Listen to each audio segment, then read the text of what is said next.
दोस्तों, जीवन का सबसे कठिन अनुभव शायद हानि यानी लॉस है। चाहे वह किसी अपने का निधन हो, किसी रिश्ते का टूटना, किसी सपने का बिखरना या फिर कोई बड़ा अवसर छूट जाना। ये सब हमारे भीतर ऐसा खालीपन पैदा करता है जिसे शब्दों में बयां करना मुश्किल है। हम सब इस पीड़ा से गुजरते हैं और यही सच है, हानि से कोई नहीं बच सकता। लेकिन सवाल यह है, जब हानि यानी लॉस अपरिहार्य है तो हम उसके साथ जीना कैसे सीखें? क्या हमें उस दर्द को दबाकर भूल जाना चाहिए या फिर उस पीड़ा में डूबकर हमेशा के लिए वहीं अटक जाना चाहिए? यहीं पर आता है एक अद्भुत दर्शन, स्टोइसिज्म। ये लगभग 2000 साल पुरानी दार्शनिक विचारधारा है जिसे ग्रीक और रोमन दार्शनिकों ने विकसित किया। और हैरानी की बात यह है कि भले ही ये दर्शन इतना पुराना है, लेकिन आज 2025 में भी ये हमारे जीवन के लिए उतना ही प्रासंगिक है। स्टोइक दार्शनिक कहते हैं, जीवन में बहुत सी चीजें हमारे नियंत्रण में नहीं हैं, लेकिन एक चीज हमेशा हमारे नियंत्रण में रहती है, हमारी प्रतिक्रिया यानी रिएक्शन। जब हम किसी लॉस से गुजरते हैं तो दर्द स्वाभाविक है, लेकिन उस दर्द को किस तरह जीना है, ये हमारा चुनाव है। शायद आपने खुद अनुभव किया होगा कि जब हम किसी को खोते हैं तो शुरुआत में हमें लगता है कि हमारी दुनिया खत्म हो गई है। आंसू, गुस्सा, निराशा सब एक साथ हमें घेर लेते हैं और कई बार सालों तक हम उस दर्द से बाहर नहीं निकल पाते। लेकिन स्टोइसिज्म हमें एक अलग दृष्टिकोण देता है। यह हमें सिखाता है कि दुख को अनदेखा मत करो, बल्कि उसे समझो, स्वीकार करो और उससे सीख लेकर आगे बढ़ो। इस वीडियो में हम साथ मिलकर समझेंगे, हानि यानी लॉस के समय स्टोइक दृष्टिकोण हमें क्या सिखाता है, किन व्यावहारिक अभ्यासों से हम अपने दुख को संभाल सकते हैं और कैसे हम उस पीड़ा को एक नई शक्ति, नई दृष्टि और नई शुरुआत में बदल सकते हैं। ये वीडियो सिर्फ दर्शन की बातें करने के लिए नहीं है। यह आपके दिल और दिमाग के लिए एक प्रैक्टिकल गाइड है, जिससे आप अपने दुख को दबाकर नहीं, बल्कि उसके साथ सामंजस्य बिठाकर अपनी जिंदगी को नए ढंग से जी पाएंगे। तो अगर आप भी किसी हानि से जूझ रहे हैं या कभी उस स्थिति में रहे हैं और आज भी उसका असर महसूस करते हैं, तो इस वीडियो को अंत तक जरूर देखें, क्योंकि यहाँ आपको सिर्फ सांत्वना नहीं, बल्कि असली रास्ता मिलेगा। एक ऐसा रास्ता जो आपको अंदर से मजबूत बनाएगा और शांति की ओर ले जाएगा। मैं हूँ सुहानी और आप देख रहे हैं चैट विद बुक्स, जहाँ हम किताबों, दर्शन और महान विचारों की मदद से जिंदगी की गहरी समस्याओं का समाधान खोजते हैं। तो आइए साथ मिलकर चलते हैं इस यात्रा पर, दुख से शक्ति तक, हानि से स्वीकार्यता तक और आंसुओं से एक नई उम्मीद तक। The truth of loss. जीवन का नियम है, जो आता है वह जाएगा, फिर चाहे वह कोई इंसान हो, कोई रिश्ता हो, कोई अवसर हो या फिर कोई सपना। सब अस्थायी है। लेकिन जब ये हानि हमारे जीवन में होती है तो हमें लगता है कि ये अन्याय है, ये सिर्फ मेरे साथ क्यों हुआ?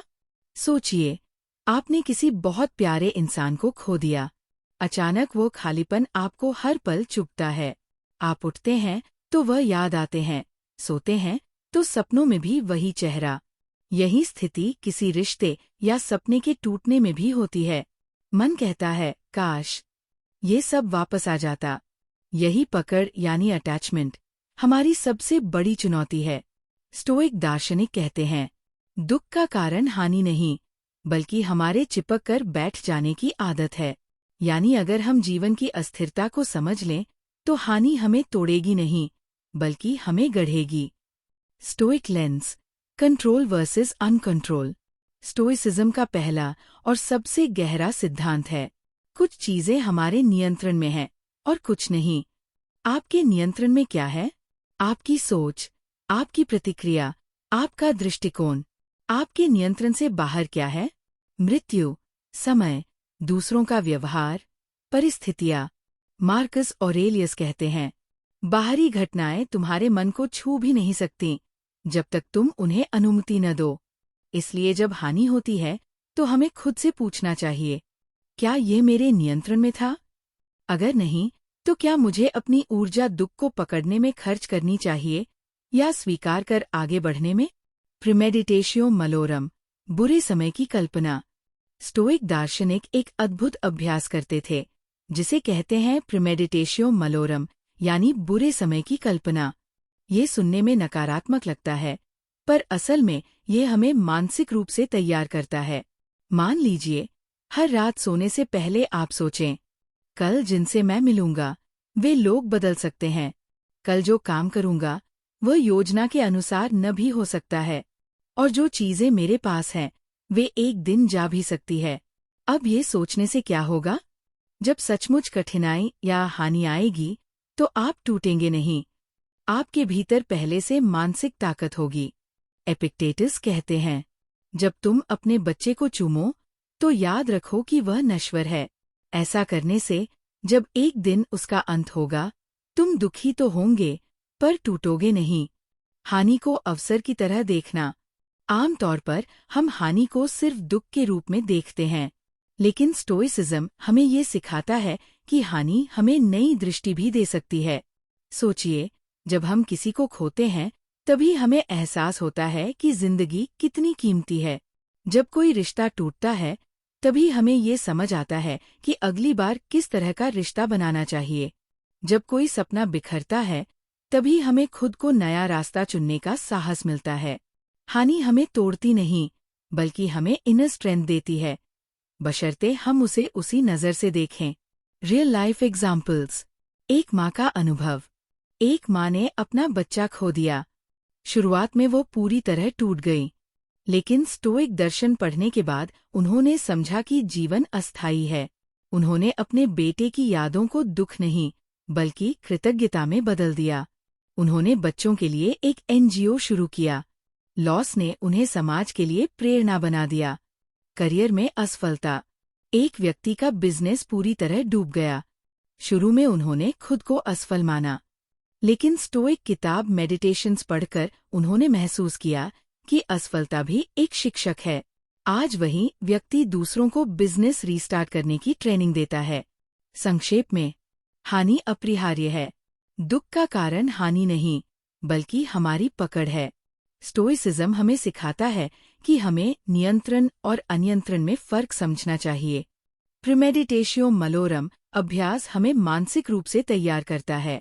हानि सिर्फ दुख नहीं, बल्कि अवसर भी है। दुख को संभालने के लिए स्टोइक टूल्स। स्टोइसिज्म सिर्फ दर्शन नहीं है, बल्कि एक जीवन जीने का तरीका है।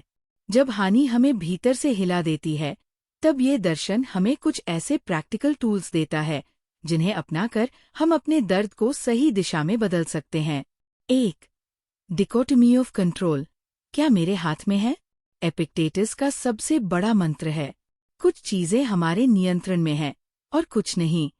जब भी दुख या हानि हो, सबसे पहले ये सवाल करें, क्या ये मेरे नियंत्रण में है? उदाहरण, अगर कोई अपना इस दुनिया से चला गया, ये आपके हाथ में नहीं था, लेकिन आप उसकी याद को कैसे संजोते हैं, ये पूरी तरह आपके हाथ में है। ये साधारण सवाल हमारे मानसिक बोझ को आधा कर देता है, क्योंकि हम बेकार में उस चीज को पकड़कर नहीं बैठते जिसे बदलना हमारे बस में ही नहीं।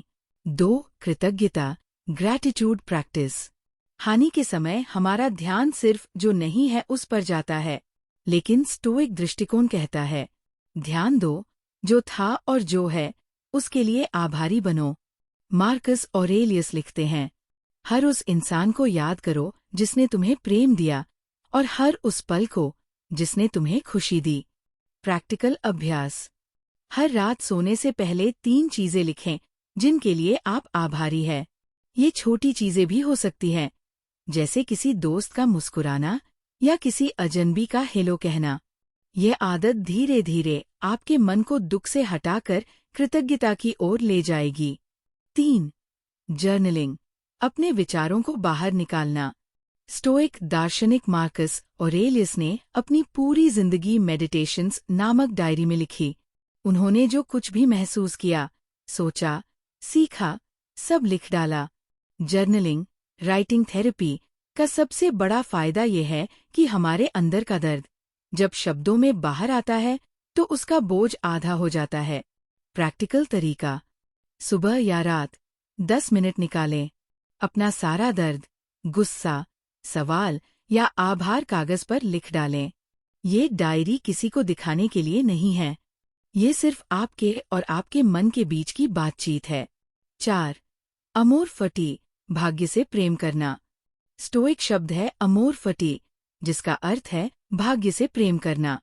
इसका मतलब ये नहीं कि दुख में आनंद लेना। इसका मतलब है जो हुआ वो जीवन का ही हिस्सा था। उसे नकारना या विरोध करना केवल हमारे दुख को बढ़ाता है।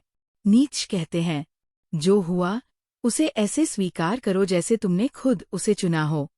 उदाहरण: यदि आपका रिश्ता टूट गया तो सोचें, ये भी मेरे जीवन की यात्रा का हिस्सा है। अगर किसी प्रियजन का निधन हुआ तो माने उनकी यात्रा यहीं तक थी और अब मुझे अपने हिस्से की यात्रा जारी रखनी है। 5. मौन और ध्यान, साइलेंस मेडिटेशन। स्टोइक्स मानते थे कि मौन सबसे बड़ा शिक्षक है। आज की भागदौड़ में हानि के समय हमारा मन और भी शोर करता है। ध्यान, मेडिटेशन और मौन हमें सिखाता है कि विचारों को बस देखें, उन्हें पकड़कर न बैठें। प्रैक्टिकल अभ्यास: दिन में 10 मिनट शांत बैठें। गहरी सांस लें और छोड़ें। अपने विचारों को ऐसे देखें जैसे आसमान में बादल गुजर रहे हों। धीरे धीरे आप पाएंगे कि आपके विचार आपको नियंत्रित नहीं करते, बल्कि आप उन्हें नियंत्रित कर सकते हैं। 6. पर्सपेक्टिव शिफ्टिंग, दृष्टिकोण बदलना। एपिक्टेटस कहते हैं, बात घटना की नहीं है, बल्कि तुम उसे कैसे देखते हो, ये तय करता है कि तुम्हें कैसा महसूस होगा। उदाहरण: कोई सपना टूट गया, ये असफलता है या नया रास्ता खोजने का अवसर? कोई रिश्ता खत्म हो गया, ये अंत है या खुद को बेहतर समझने की शुरुआत? ये रीफ्रेमिंग तकनीक हमें हर दुख को एक नए अर्थ में देखने की क्षमता देती है। 7. कम्युनिटी साझा करना। स्टोइसिज्म व्यक्तिगत अभ्यास है, लेकिन ये हमें इंसानी रिश्तों की अहमियत भी सिखाता है। हानि के समय सबसे बड़ी गलती होती है खुद को अकेला कर लेना। प्रैक्टिकल तरीका: किसी भरोसेमंद दोस्त या परिवारजन से अपनी भावनाएं साझा करें। अगर संभव हो, किसी सपोर्ट ग्रुप या काउंसलिंग से जुड़े। ये साझा करना बोझ हल्का कर देता है और हमें एहसास दिलाता है कि हम अकेले नहीं हैं। Mini practices: negative visualisation. हर दिन सोचें कि जो आपके पास है वह एक दिन जा सकता है। इससे आप उसे और गहराई से सराहेंगे। डेली स्टोइक रिफ्लेक्शन: दिन खत्म होने पर लिखें, आज क्या हुआ और मैंने स्टोइक सिद्धांतों का पालन कहाँ किया। मंत्र प्रैक्टिस: खुद से दोहराए, ये भी अस्थायी है। संक्षेप में, हानि को संभालने के लिए स्टोइक दर्शन हमें प्रैक्टिकल टूल्स देता है। कंट्रोल वर्सेस अनकंट्रोल्ड हमें ऊर्जा बचाना सिखाता है। ग्रैटिट्यूड हमें दुख से बाहर निकालता है। जर्नलिंग हमारे विचारों को स्पष्ट करता है। अमोर फटी हमें भाग्य को अपनाना सिखाता है। मेडिटेशन हमें शांति और नियंत्रण देता है। पर्सपेक्टिव शिफ्टिंग दुख को अवसर में बदल देता है। और कम्युनिटी हमें याद दिलाती है कि हम अकेले नहीं हैं। दर्द से भागना नहीं, उसका सामना करना। जब हम किसी बड़ी हानि से गुजरते हैं, किसी प्रियजन का जाना, रिश्ते का टूटना या किसी सपने का अधूरा रह जाना, तो अक्सर हमारी पहली प्रतिक्रिया होती है इस दर्द से भाग जाना। लेकिन स्टोइक दर्शन हमें सिखाता है कि दर्द से भागना समाधान नहीं है। समाधान है दर्द का सामना करना, उसे स्वीकार करना और उसके साथ जीने की ताकत पाना। 1. रेजिलियंस क्या है? रेजिलियंस का मतलब है कठिनाई के बाद भी संभलना, टूटकर बिखरना नहीं। स्टोइक्स मानते हैं कि दुख या हानि हमें कमजोर नहीं बनाती, बल्कि सही नजरिए से देखें तो ये हमें और भी मजबूत बना सकती है। सेनेका कहते हैं, कठिनाइयां आत्मा को मजबूत करती हैं, जैसे अभ्यास शरीर को। 2. स्वीकार्यता, एक्सेप्टेंस। स्टोइसिज्म में एक्सेप्टेंस का बहुत बड़ा महत्व है। एक्सेप्टेंस का मतलब ये नहीं कि हमें दर्द अच्छा लगने लगे, बल्कि इसका मतलब है मैं ये मान लेता हूँ कि ये हो चुका है और अब मेरा काम है आगे बढ़ना। एपिक्टेटस लिखते हैं, जो हुआ उसके खिलाफ शिकायत मत करो, बल्कि कहो यही भाग्य ने चाहा और मैं इसे स्वीकार करता हूँ। 3. अमोर फटी, भाग्य से प्रेम। पार्ट 2 में हमने अमोर फटी के बारे में जाना। अब इसे रेजिलियंस से जोड़ते हैं। जब हम हर परिस्थिति को अपने जीवन की कहानी का हिस्सा मानते हैं, तो हमें दुख में भी अर्थ मिल जाता है। उदाहरण, एक व्यक्ति का व्यापार डूब गया। अगर वह सोचे, ये मेरे जीवन का अंत है, तो वह टूट जाएगा। लेकिन अगर वो सोचे, ये अनुभव मुझे और समझदार बना रहा है, तो वह मजबूत होकर वापस उठ खड़ा होगा। 4. वर्चूज एज एंकर्स, स्टोइक सद्गुण। स्टोइसिज्म 4 मुख्य सद्गुणों पर आधारित है। विजडम, बुद्धि, समझना कि क्या करना चाहिए और क्या छोड़ना चाहिए। करेज, साहस, डर और दुख के बावजूद आगे बढ़ना। जस्टिस, न्याय, दूसरों के साथ सही और सम्मानजनक व्यवहार करना। टेम्परेंस, संयम, अपनी इच्छाओं और भावनाओं को संतुलित रखना। जब हानि होती है, तो ये 4 सद्गुण हमें थामे रहते हैं। जैसे आंधी में पेड़ अपनी जड़ों से मजबूत रहता है, वैसे ही हम इन सद्गुणों से जमे रहते हैं। 5. Resilience building practices. स्टोइक दर्शन सिर्फ विचार नहीं देता, बल्कि अभ्यास भी बताता है। प्रीमेडिटेशियो मलोरम, कठिनाइयों की कल्पना। हर सुबह कल्पना करें, आज कठिनाई आ सकती है। लोग बुरा कह सकते हैं, कोई योजना विफल हो सकती है, कोई अपना दूर जा सकता है। इससे जब सचमुच कठिनाई आती है, तो हम टूटते नहीं, क्योंकि हमने पहले से खुद को मानसिक रूप से तैयार कर लिया है। वॉलंटरी डिस्कम्फर्ट, स्वेच्छा से कठिनाई चुनना। स्टोइक्स कभी कभी जानबूझकर कठिनाई का अभ्यास करते थे, जैसे ठंड में पतली चादर में सोना या साधारण खाना खाना। इसका फायदा यह होता था कि जब असली कठिनाई आती, तो वे पहले से तैयार होते। रिफ्लेक्शन एट नाइट, आत्मचिंतन। मार्कस ऑरेलियस की तरह दिन के अंत में खुद से पूछें, आज मैंने कौन सी कठिनाई का सामना किया?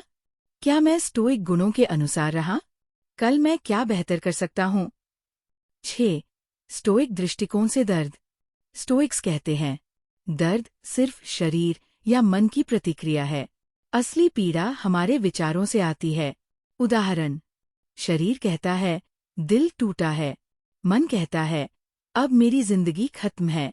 लेकिन अगर हम स्टोइक दृष्टिकोण अपनाएं, तो हम सोच सकते हैं, हाँ, ये कठिन है, लेकिन ये भी अस्थायी है, ये भी गुजर जाएगा। 7. दिस टू शैल पास, ये भी गुजर जाएगा। ये मंत्र स्टोइसिज्म का मूल है। हर सुख और दुख अस्थायी है। आज जो दर्द असहनीय लगता है, वही कल हमारे जीवन का सबक बन जाता है। सेनेका कहते हैं, समय हर घाव को भर देता है, अगर हम उसे मौका दें। Real life example. मान लीजिए, किसी महिला ने अपने पति को खो दिया। शुरुआत में उसे लगता है कि अब उसकी दुनिया खत्म हो गई है, लेकिन स्टोइक अभ्यास अपनाकर वह याद करती है कि जो हुआ, वो उसके हाथ में नहीं था। वह पति के साथ बिताए अच्छे पलों के लिए कृतज्ञ होती है। वह अपने बच्चों और परिवार के लिए मजबूत बनने का साहस जुटाती है। धीरे धीरे वह अपने जीवन को एक नई दिशा देती है। यही है स्टोइक रेजिलियंस, दर्द से भागना नहीं, बल्कि उसके साथ जीना और आगे बढ़ना। रेजिलियंस का फल। स्टोइक रेजिलियंस हमें सिर्फ दुख सहने लायक नहीं बनाता, बल्कि हमें जीवन का गहरा अर्थ समझाता है। हम दूसरों के प्रति अधिक दयालु हो जाते हैं। हम छोटी छोटी बातों के लिए शिकायत करना छोड़ देते हैं। हम जीवन को उसी रूप में स्वीकारना सीखते हैं जैसे वह है। मार्कस ऑरेलियस कहते हैं, अगर तुम कठिनाइयों से टूट जाते हो, तो तुम कभी नहीं जान पाओगे कि तुम कितने मजबूत हो सकते थे। संक्षेप में, स्टोइसिज्म हमें दर्द से भागना नहीं, बल्कि उसका सामना करना सिखाता है। एक्सेप्टेंस और अमोर फटी जीवन को अर्थ देते हैं। 4 स्टोइक वर्चूज कठिनाई में हमारे स्तंभ है। प्रीमेडिटेशियो मलोरम और जर्नलिंग जैसी प्रैक्टिस रेजिलियंस को बढ़ाती है। स्टोइक दृष्टिकोण हमें याद दिलाता है, ये भी गुजर जाएगा। हानि, दुख और शोक, ये सब जीवन का हिस्सा है। लेकिन स्टोइसिज्म हमें ये सिखाता है कि दुख के बावजूद जीवन रुका नहीं रहता। असली चुनौती यह है कि हम उस दुख के साथ जीना सीखें और उससे आगे बढ़कर नए जीवन का निर्माण करें। स्टोइक मार्ग सिर्फ दर्द सहने के बारे में नहीं है। ये हमें सिखाता है जीवन को स्वीकारना, अपनी प्राथमिकताओं को नए सिरे से देखना और अंततः एक सार्थक व उद्देश्यपूर्ण जीवन जीना। 1. स्टोइक फिलॉसफी, दुख से परे, उद्देश्य की ओर। स्टोइक्स मानते हैं कि दुख तुम्हें रोकने के लिए नहीं आता, बल्कि तुम्हें सिखाने के लिए आता है। एपिक्टेटस कहते हैं, हमें परेशान करने वाली चीजें नहीं, बल्कि उनके बारे में हमारी धारणाएं होती है। इसका मतलब ये है कि जब हम दुख को एक शिक्षक की तरह देखना शुरू करते हैं, तो वही दुख हमें नया रास्ता दिखाता है। 2. नई दृष्टि, न्यू पर्सपेक्टिव। हानि के बाद जीवन में एक खालीपन आ जाता है, लेकिन स्टोइसिज्म हमें ये सिखाता है कि उस खालीपन को नए दृष्टिकोण से भरें। रिश्तों की कद्र बढ़ जाती है, छोटी छोटी खुशियों में आनंद मिलने लगता है। हम समझते हैं कि जीवन क्षणभंगुर है और हर पल अमूल्य है। दुख एक दर्पण बन जाता है, जिसमें हम अपने असली त्व को देख पाते हैं। 3. ग्रैटिट्यूड, कृतज्ञता का अभ्यास। स्टोइक्स हमेशा ग्रैटिट्यूड यानी कृतज्ञता पर जोर देते हैं। हानि के बाद अगर हम सिर्फ क्या खोया पर ध्यान देंगे तो दुख बढ़ेगा, लेकिन अगर हम क्या पाया था और अभी भी क्या है पर ध्यान देंगे तो मन धीरे धीरे शांत होगा। मार्कस ऑरेलियस लिखते हैं, हर उस चीज के लिए आभारी रहो जो तुम्हारे पास है, क्योंकि किसी दिन ये भी चला जाएगा। कृतज्ञता हमें नकारात्मक सोच से बाहर निकालती है और नए जीवन का द्वार खोलती है। 4. माइंडफुलनेस और वर्तमान में जीना। स्टोइक दर्शन हमें प्रेजेंट मोमेंट यानी वर्तमान में जीना सिखाता है। दुख तब बढ़ता है जब हम भूतकाल, क्या खो दिया, या भविष्य, क्या होगा, में उलझे रहते हैं। लेकिन स्टोइक अभ्यास है फोकस ऑन नाउ। अभी मैं क्या कर सकता हूँ? अभी मैं किसके साथ समय बिता सकता हूँ? अभी मैं कैसे बेहतर इंसान बन सकता हूँ? ये सोच हमें अतीत के बोझ और भविष्य के डर से मुक्त करती है। 5. नए उद्देश्य, फाइंडिंग अ न्यू पर्पस। हानि हमें झकझोर देती है, लेकिन यही झटका हमें नए उद्देश्य की ओर भी मोड़ सकता है। उदाहरण, जिसने अपना बच्चा खो दिया, वह दूसरों के बच्चों के लिए स्कूल खोल सकता है। जिसने नौकरी खो दी, वह अपने हुनर से नया व्यवसाय शुरू कर सकता है। जिसने रिश्ता खो दिया, वह आत्मखोज और आत्मविकास में लग सकता है। स्टोइक मार्ग कहता है, दुख को अर्थ दो और वो दुख तुम्हें नष्ट करने की जगह निर्माण करेगा। 6. Stoic practices for moving on. Stoicism में कई व्यावहारिक तरीके बताए गए हैं जिनसे हम दुख से बाहर निकल सकते हैं और आगे बढ़ सकते हैं। जर्नलिंग, आत्मसंवाद। हर रात लिखें, आज किस बात ने मुझे दुखी किया, मैंने उससे क्या सीखा, कल मैं कैसे और मजबूत रह सकता हूँ। मार्कस ऑरेलियस ने मेडिटेशंस इसी तरह लिखी थी। अपने लिए। मेडिटेशन, शांति का अभ्यास। स्टोइक्स ध्यान को आत्मा की शांति का साधन मानते थे। हर सुबह 10 मिनट शांत बैठकर सांस पर ध्यान देना हमें भावनाओं पर नियंत्रण सिखाता है। सर्विस, दूसरों की मदद। स्टोइसिज्म सिर्फ व्यक्तिगत शांति तक सीमित नहीं है। जब हम दूसरों की मदद करते हैं तो हमें अपने दुख से ऊपर उठने की ताकत मिलती है। सेनेका कहते हैं, कोई भी इंसान केवल अपने लिए पैदा नहीं हुआ, हम एक दूसरे के लिए है। 7. लिविंग विद अमोर फटी, भाग्य से प्रेम। स्टोइक्स का अंतिम संदेश है, अमोर फटी यानी भाग्य से प्रेम करो। इसका मतलब ये नहीं कि हम दुख को पसंद करें, बल्कि ये कि हम उसे अपने जीवन की कहानी का हिस्सा मानें। अगर जीवन एक किताब है, तो हर सुख दुख उस किताब का अध्याय है। किताब तभी पूरी होगी जब हर अध्याय को स्वीकारा जाएगा। 8. Real life stoic example. Marcus Aurelius खुद अपने कई बच्चों की मृत्यु का शोक झेल चुके थे। फिर भी उन्होंने लिखा, ये जो भी तुम्हारे साथ हुआ है, उसी की तुम्हें जरूरत थी। भाग्य ने तुम्हें यह दिया है, ताकि तुम अपने अंदर की शक्ति को खोज सको। यही स्टोइक मार्ग है, दुख को सहकर नहीं, बल्कि उसे जीवन के अर्थ में बदलकर आगे बढ़ना। 9. आधुनिक जीवन में स्टोइक मार्ग। आज के समय में, जहाँ चिंता, तनाव और हानि आम है, स्टोइसिज्म पहले से कहीं ज्यादा प्रासंगिक है। करियर में असफलता हो, इसे सीखने का अवसर मानो। किसी प्रियजन को खो दिया, उनके साथ बिताए समय के लिए कृतज्ञ रहो। रिश्ते टूट गए, खुद को खोजने और बेहतर इंसान बनने का मौका समझो। स्टोइसिज्म हमें हर परिस्थिति को जीवन का शिक्षक मानने की शक्ति देता है। स्टोइसिज्म हमें सिखाता है हानि से भागना नहीं, बल्कि उसका सामना करना, दुख को अर्थ देना और उसे नए उद्देश्य में बदलना। ग्रैटिट्यूड, माइंडफुलनेस और सर्विस से जीवन को समृद्ध करना। अंततः अमोर फटी, भाग्य से प्रेम करना। यही है स्टोइक पाथ फॉरवर्ड, दुख से बाहर निकलकर नए जीवन की ओर बढ़ना। दोस्तों, इस पूरे सफर में हमने स्टोइक दर्शन से ये सीखा कि हानि जीवन का अंत नहीं है, बल्कि एक नए जीवन की शुरुआत हो सकती है। दुख और शोक को दबाने या नकारने की जगह स्टोइक्स हमें सिखाते हैं कि उसे स्वीकारो, उसका सामना करो और उसे अपने विकास का हिस्सा बनाओ। हमने समझा कि कंट्रोल डिकोटमी हमें ये पहचानने की ताकत देता है कि हमारे हाथ में क्या है और क्या नहीं। ग्रैटिट्यूड हमें याद दिलाता है कि हर वो चीज जिसे हमने पाया, वह अपने आप में एक उपहार थी। माइंडफुलनेस हमें वर्तमान में जीना सिखाता है, जहाँ असली शांति छुपी है। और सबसे बढ़कर अमोर फटी यानी भाग्य से प्रेम हमें हर परिस्थिति को जीवन का हिस्सा मानना सिखाता है। अगर आप इस समय किसी गहरे दुख से गुजर रहे हैं, तो याद रखिए, आप अकेले नहीं हैं, आप टूटे नहीं हैं। आपके अंदर इतनी ताकत है कि आप इस हानि को जीवन के नए अध्याय में बदल सकते हैं। स्टोइक दार्शनिक मार्कस ऑरेलियस कहते हैं, ताकत उसी को मिलती है जो कठिनाइयों को अपने गुरु की तरह अपनाता है। अब आपकी बारी है। इस हफ्ते आप एक छोटा सा कदम उठाइए। किसी एक दुख, किसी एक हानि या किसी एक भय को चुनिए और उसे एक स्टोइक तरीके से देखिए।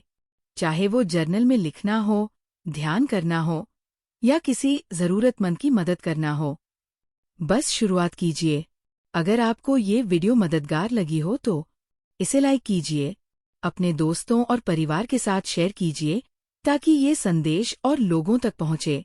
और सबसे जरूरी, चैनल चैट विद बुक्स को सब्सक्राइब कीजिए ताकि हम मिलकर ज्ञान, दर्शन और आत्मविकास की इस यात्रा को आगे बढ़ा सकें। हर हफ्ते मैं, सुहानी, आपके लिए ऐसी ही जीवन परिवर्तनकारी बातें लाती रहूंगी। दोस्तों, याद रखिए, हानि हमें गिराती है, लेकिन स्टोइक दर्शन हमें सिखाता है कि गिरने के बाद उठना ही जीवन का असली अर्थ है। तो चलिए, आज से हम सब मिलकर ये संकल्प लें, हम दुख से भागेंगे नहीं, हम अपने भाग्य से प्रेम करेंगे और हम अपने जीवन को एक नई ऊंचाई देंगे। ये सिर्फ एक अंत नहीं है, बल्कि आपकी हीलिंग जर्नी की शुरुआत है। मिलते हैं अगले वीडियो में चैट विद बुक्स पर। तब तक याद रखिए, आपके अंदर वह शक्ति है जो किसी भी हानि को अवसर में बदल सकती है।